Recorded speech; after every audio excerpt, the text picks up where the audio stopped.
Hello दोस्तों, नमस्कार। कैसे हैं? आशा करता हूँ कि आप लोग अच्छे होंगे और अच्छे से पढ़ाई कर रहे हैं।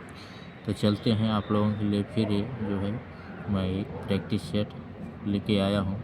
तो आप लोग इसको हल करने की कोशिश करना हमारे साथ। तो चलिए शुरू करते हैं। महादेवी के किस काव्य संग्रह पर शेक्सपियर पुरस्कार मिला है? महादेवी वर्मा के किस काव्य संग्रह पर शेक्सपियर पुरस्कार मिला है? निहार पर, या दीपशिखा पर, या नीरजा पर, या सांध्य गीत पर? तो इसका राइट आंसर कौन सा हो जाएगा? सांध्य। यहाँ इसका राइट आंसर नीरजा हो जाएगा। ठीक है। और महादेवी वर्मा को ज्ञानपीठ पुरस्कार 1982 में मिला था। किस पे? यामा पे। पद्म भूषण पुरस्कार मरणोपरांत दिया गया था। द्विवेदी पदक पुरस्कार जो है ये उनकी स्मृति की रेखाएं उस पे मिला था। मंगला प्रसाद पारितोषिक जो है पुरस्कार उन्हें यामा पर भी मिला था। भारत भारती पुरस्कार यामा पर मिला था। भारत भारती पुरस्कार यामा पर। मंगला प्रसाद पारितोषिक पुरस्कार यामा पर। द्विवेदी पदक पुरस्कार स्मृति की रेखाओं के लिए। पद्म भूषण जो है मरणोपरांत उन्हें दिया गया था। ज्ञानपीठ पुरस्कार उन्हें यामा पर 1982 में दिया गया था। यहाँ तक राइट क्लियर हुआ? तो चलें आगे बढ़ते हैं। अगला क्वेश्चन है, ध्रुव स्वामिनी नाटक में अंकों की संख्या कितनी है? ध्रुव स्वामिनी नाटक में अंकों की संख्या कितनी है? 6 है, 5 है, 4 है, 3 है? तो इसका राइट आंसर कौन सा हो जाएगा? ध्रुव स्वामिनी नाटक में नाटकों की अंकों की संख्या जो है 3 है। और प्रथम अंक में क्या रहता है? प्रथम अंक में रामगुप्त जो होता है, रामगुप्त होता है, चंद्रगुप्त और ध्रुव स्वामिनी।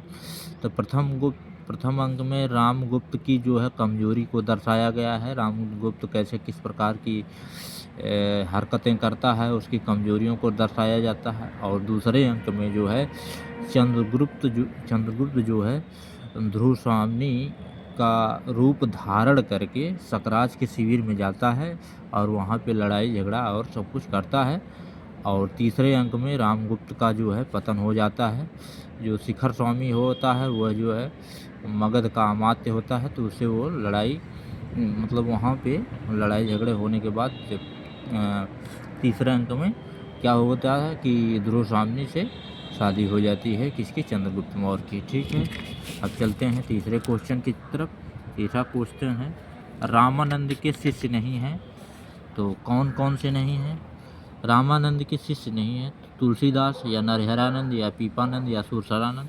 तो इसका राइट आंसर कौन सा हो जाएगा?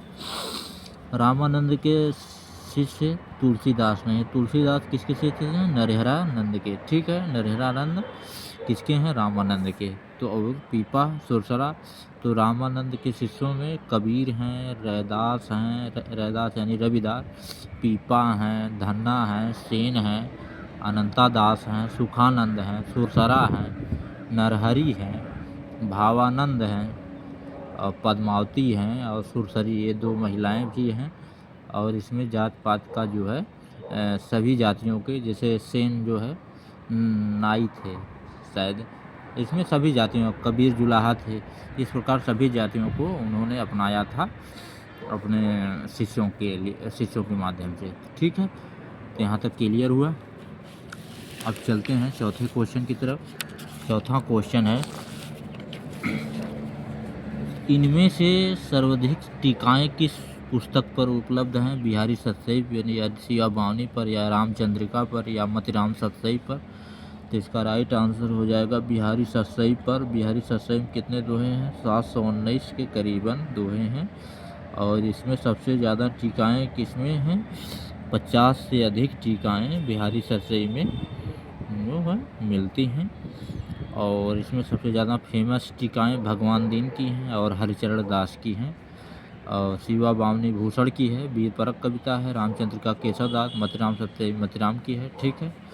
अब चलते हैं दूसरे क्वेश्चन की तरफ। उर्मिला किस कहानी की पात्र है? उर्मिला किस कहानी की पात्र है? आकाशदीप या ज्ञानदान या इंद्रजाल या पराया सुख? तो इसका राइट आंसर हो जाएगा उर्मिला पराया सुख जो है, मतलब पराया सुख में उर्मिला और मिस्टर सेठी और उसका पति जो रहता है। तो उर्मिला जो है कहानी में गरीब रहती है, मिस्टर सेठी धनवान व्यक्ति होता है, लेकिन उसकी शादी नहीं हुई रहती है। तो उर्मिला के पास एक लड़का रहता है, मदन नाम करके ऐसा कुछ रहता है। तो उसे जो है वो अपनाना चाहता है, सोचता है कि मैं पैसे के बल पर मिस्टर सेठी कि पूरे परिवार को ही जो है अपना बना लूँ। तो इस तरह जो है पराया सुख यानी दूसरे का सुख उसे देखा नहीं जा पा रहा था। तो इसीलिए अब चलते हैं अगले क्वेश्चन की तरफ। गीतावली की रचना गोस्वामी तुलसीदास ने सूरदास के अनुकरण पर की है। यह कथन किसका है? गीतावली की यहाँ पे गीतावली की रचना गोस्वामी तुलसीदास ने सूरदास के अनुकरण पर की है। यह कथन किसका है? रामचंद्र शुक्ल का, या रामविलास शर्मा का, या गणपति चंद्रगुप्त का, या नागेंद्र का? तो इसका राइट आंसर हो जाएगा कौन? तो इसका राइट आंसर हो जाएगा आचार्य रामचंद्र शुक्ल। ठीक है, और आप लोग जो है सब्सक्राइब प्लीज़ कर दिया करो। 7वां क्वेश्चन, बिजनेस भी एक नैतिकता होती है, युक्ति किस रचना से उद्धृत है? तो यह आप लोगों के लिए मोस्ट नहीं है, हालांकि यह जो है सिलेबस से लगा हुआ क्वेश्चन था, तो इसका कोई ज़्यादा महत्व नहीं है। तब भी चलते हैं बिजनेस। तो बिजनेस किससे हो जाएगा? महाजन। इसका राइट आंसर महाजनी सभ्यता। 8वां क्वेश्चन है, प्रेमचंद का अपूर्ण उपन्यास है इरावती, या मंगलसूत्र, या प्रेमा, या देहाती दुनिया? तो इसका राइट आंसर कौन सा हो जाएगा? प्रेमचंद का अपूर्ण। तो प्रेमचंद का अपूर्ण उपन्यास मंगलसूत्र हो जाएगा। और इसको किसने पूर्ण किया था? आप लोग कमेंट में बताइएगा। मंगलसूत्र उपन्यास को किसने पूर्ण किया था? इरावती जयशंकर प्रसाद की है, प्रेमा भी प्रेमचंद का है, देहाती दुनिया से पूजन सहाय की है। और आप लोग जो है इरावती अपूर्ण ही रहा है, इसको किसी ने नहीं पूरा किया। मंगलसूत्र जो है पूरा हुआ है, लेकिन इसको पूरा करने वाले कौन है? आप लोग कमेंट में बताना। ठीक है, अब चलते हैं 9वें क्वेश्चन की तरफ। 9वां क्वेश्चन है, इनमें से कौन रीत मुक्त धारा के कवि नहीं है? तो 9वां क्वेश्चन है, इनमें से कौन? तो देव हैं, या ठाकुर हैं, या आलम हैं, या बोधा हैं? तो इसका राइट आंसर हो जाएगा रीति मुक्त धारा के नहीं हैं, देव रीतिबद्ध धारा के कवि हैं। इनकी रचनाएं हैं भाव विलास अष्टायाम, रस विलास, भाव विलास अष्टायाम। नाभादास की भी रचना है, इनकी भी, देव की भी है, और रस विलास भी है। और ये सब रचनाएं ब्रजभाषा में लिखी गई है। घनानंद, आलम, बोधा, ठाकुर ये सब रीति मुक्त धारा के कवि हैं। चलते हैं अगले क्वेश्चन की तरफ। 10वां क्वेश्चन है। 10वां क्वेश्चन, इनमें से किस पदबंध का प्रयोग मुक्तिबोध ने किया है? नई राहों का अन्वेषण यानी राहों का खोज, या विरुद्धों का सामंजस्य, या ज्ञानात्मक संवेदना, या संवेदनात्मक ज्ञान, या लघुमाना? तो राहों का अन्वेषण सच्चिदानंद हीरानंद अज्ञे का है, और विरुद्धों का सामंजस्य आचार्य रामचंद्र शुक्ल, और ज्ञानात्मक संवेदना संवेदनात्मक ज्ञान यही जो है मुक्तिबोध का है। लघुमानव विजयदेव नारायण शाही। ठीक है, इसका राइट आंसर जो है सी हो जाएगा। अब चलते हैं अगले क्वेश्चन की तरफ, और आप लोगों से हमारा जो है निवेदन है कि आप लोग प्लीज़ सब्सक्राइब कर दिया करो। ठीक है,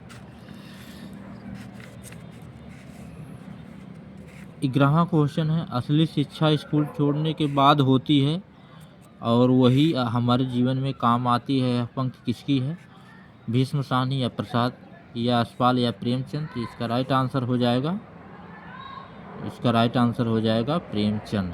ठीक है, 12वां क्वेश्चन, किस कवि से प्रभावित होकर धर्मदास ने निर्गुण मत की ओर झुके? कबीरदास, या मलूकदास, या सुंदरदास, या दादू दयाल? इसका राइट आंसर कौन सा हो जाएगा? इसका राइट आंसर हो जाएगा, कबीरदास के चेले ही थे ना धर्मदास। ये इनकी ही रचनाओं का जो है संकलन इन्होंने ही किया था। मांस कागज छुआ नहीं, कलम गई नहीं हाथ। तो ये पढ़े लिखे नहीं थे कबीरदास, ये पढ़े लिखे थे, संकलन इन्होंने ही किया है। 13वां क्वेश्चन है, राहुल सांस्कृतिक यान ने सिद्ध सामंत काल की समय सीमा क्या मानी है? 760 से 1300 या 250 से 1375 या 950 से 1300 या 800 से 1250। तो इसका राइट आंसर हो जाएगा 750 से 760 से 1300 इस बीच। और 14वां क्वेश्चन है, भजन कहाँ तात्या भज पंक्ति के लेखक हैं कबीर दास हैं, तुलसीदास हैं या बिहारी हैं या मीराबाई हैं। तो इसका राइट आंसर है भजन कहाँ तात्या भज, मतलब इनका कि किस प्रकार भजा जाए, सगुण या निर्गुण, इस प्रकार इन्होंने कबीरदास की ये पंक्तियाँ हैं। आप लोग याद कर लीजिएगा और परीक्षाओं में मदद देगी।